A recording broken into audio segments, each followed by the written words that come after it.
Selamat pagi pemirsa, apa kabar Anda di pagi hari ini? Senang sekali saya Heri Orun kembali menjumpai Anda dalam Berita Papua. Sejumlah informasi pilihan dan teraktual disiapkan tim redaksi kami.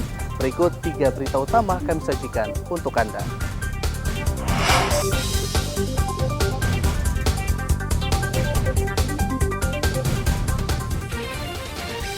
Dua warga Papua Nugini diringkus polisi karena selundupkan narkoba ke kota Jayapura. Dua senjata api diserahkan warga ke Polres Manokwari. Sekolah Dasar Negeri Impres Sentani disegel pemilik tanah karena belum dilunasi pemerintah.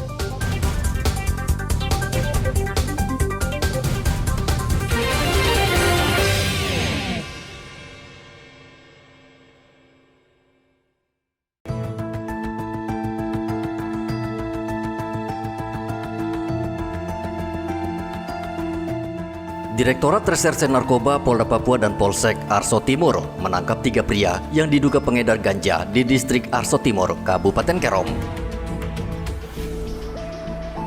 Mereka ditangkap di 2 tempat dan langsung ditahan di Mapolda Papua. Polda Papua mencurigai ketiga pelaku berdasarkan laporan dari warga sekitar yang kerap melihat transaksi ganja di daerah mereka. Dari ketiga pelaku, polisi menemukan 52 paket ganja dengan berat total sekitar 2 kg. Tim Opnal Subdit 1 menerima informasi dari masyarakat bahwa di daerah Kampung Krikoki, distrik Arso Timur sering terjadi transaksi narkotika jenis ganja. Kemudian tim Opnal Subdit 1 melakukan penyelidikan.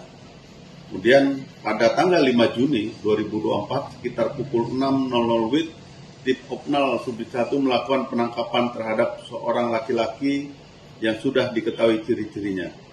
Dari hasil penangkapan, anggota menemukan 20 bungkus plastik bening ukuran besar disimpan di dalam tas ransel warna abu-abu. Kemudian pelaku dan barang bukti diamankan di kantor Direktorat Reserse Narkoba untuk proses lebih lanjut sesuai hukum yang berlaku.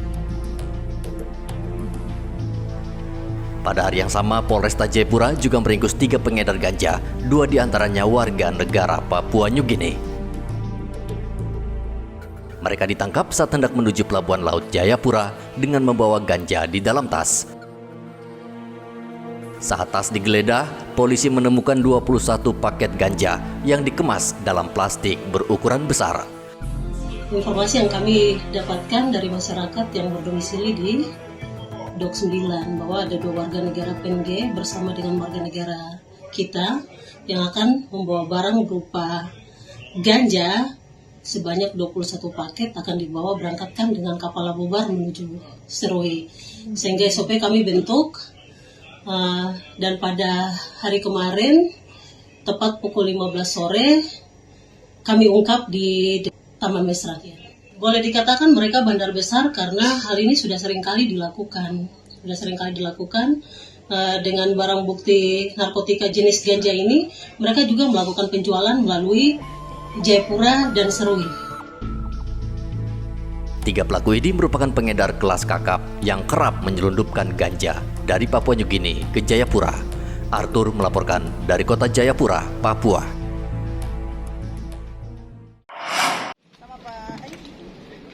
Polresta Manokwari kembali menyita 2 pucuk senjata api jenis Moser. Senjata api ini diserahkan langsung warga Kampung Pami Gunung, distrik Manokwari Utara, dan Kampung Imbesika, distrik Tanah Rubuh. Penyitaan 2 senjata api ini menunjukkan tingginya kesadaran masyarakat untuk menyerahkan senjata api ke pihak berwenang.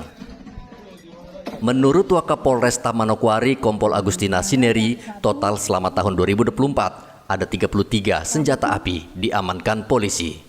Sampai dengan hari ini sudah berhasil mengungkap penyalahgunaan senjata api sebanyak 33 pucuk, dan hari ini yang saudara-saudara atau Bapak Ibu lihat di depan itu sebanyak 2 pucuk berupa Moser, dan ini Moser adalah Moser asli bukan berupa rakitan.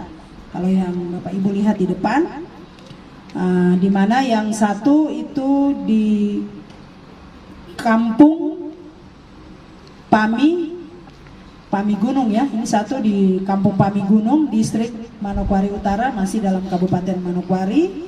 Kemudian yang kedua di Kampung Imbesika, distrik Tanah Rubu, juga Kabupaten Manokwari. Nah ini senpi ini berhasil didapat oleh teman-teman kami di lapangan. Dalam hal ini tim sus bekerja sama dengan Kasat Reskrim dan juga para kanit. Mereka melakukan pengungkapan ini karena hasil pengembangan di lapangan dan hasil negosiasi mereka dengan masyarakat, sehingga dengan kesadaran sendiri mereka menyerahkan senpi ini kepada Satreskrim Polresta Manokwari. Penyerahan 2 pucuk senjata api ini merupakan kerja keras tim sus Satreskrim untuk membujuk anggota masyarakat agar mau menyerahkan senjata api ke pihak berwenang karena sangat berbahaya. Saat ini diduga masih banyak senjata api yang masih beredar secara ilegal di masyarakat. Selain itu, pemegang senjata api yang tidak sah atau tidak mengantongi izin bisa dikenakan undang-undang darurat dengan ancaman hukuman penjara hingga puluhan tahun. Edi melaporkan dari Manokwari, Papua Barat.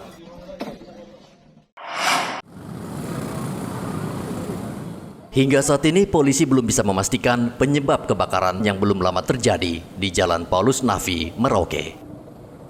Namun dalam peristiwa tersebut, salah satu tempat usaha yang terbakar adalah pom bensin mini atau penjual Pertalite eceran yang saat ini menjamur di Merauke. Bahkan ada dugaan sumber api berasal dari pom bensin mini tersebut. Untuk mencegah agar kebakaran tidak terulang, Satpol PP Merauke meminta semua pom bensin mini harus dilengkapi dengan APAR atau alat pemadam kebakaran. Kita sudah sampaikan berulang kali bahwa pom bensin mini ini sangat berisiko untuk terjadi kebakaran. Di mana alatnya sudah tidak memenuhi standar. Yang berikutnya kita sampaikan bahwa paling minim harus punya APAR ya. Alat pemadam dengan api itu, sehingga ketika memang terjadi konslet ataupun ada terjadi kebakaran itu mereka bisa melakukan tindakan awal sebelum pemadam datang. Nah, terus yang khusus dengan izin, sebenarnya semua tidak punya izin. Tapi mereka ini kan cari makan, tapi kita harap jangan sampai menganggap remeh aturan-aturan sudah dikeluarkan oleh pemerintah. Dalam hal ini dari pemadam kebakaran bahwa alat-alat ini yang harus disiapkan. Karena sangat berisiko sekali untuk mereka yang melakukan aktivitas jual beli BBM ini seperti itu. Kalau kita yang dari Satpol yang masuk, pemerintah daerah khusus untuk BBM, karena dari sisi kewenangan kita tidak punya kewenangan untuk bagaimana tertibkan. Karena itu kan sudah ranah undang-undang, teman-teman di kepolisian yang punya kewenangan untuk bagaimana. Tetapi kalau kaitan dengan izin, kita palingan masuk kaitan dengan izin penggunaan bangunan. Apakah bangunan ini diperuntukkan untuk apa? Apakah rumah tinggal atau untuk usaha? Paling bisa masuk dari sisi. Senin lalu, kebakaran menghanguskan 4 kios dan 2 rumah di Jalan Paulus Nafi, Merauke. Menurut saksi, sumber api berasal dari kios yang terletak paling ujung yang sehari-hari menjual BBM jenis Pertalite. Selama ini, pom bensin mini tidak dilengkapi dengan alat pemadam kebakaran, bahkan sebagian berdiri di lokasi yang rawan. Meskipun demikian, Pemkab Merauke masih mentolerir pom bensin mini mengingat masyarakat sulit dan harus antre panjang untuk membeli BBM di SPBU di Merauke. Muhammad Ridwan melaporkan dari Merauke, Papua Selatan.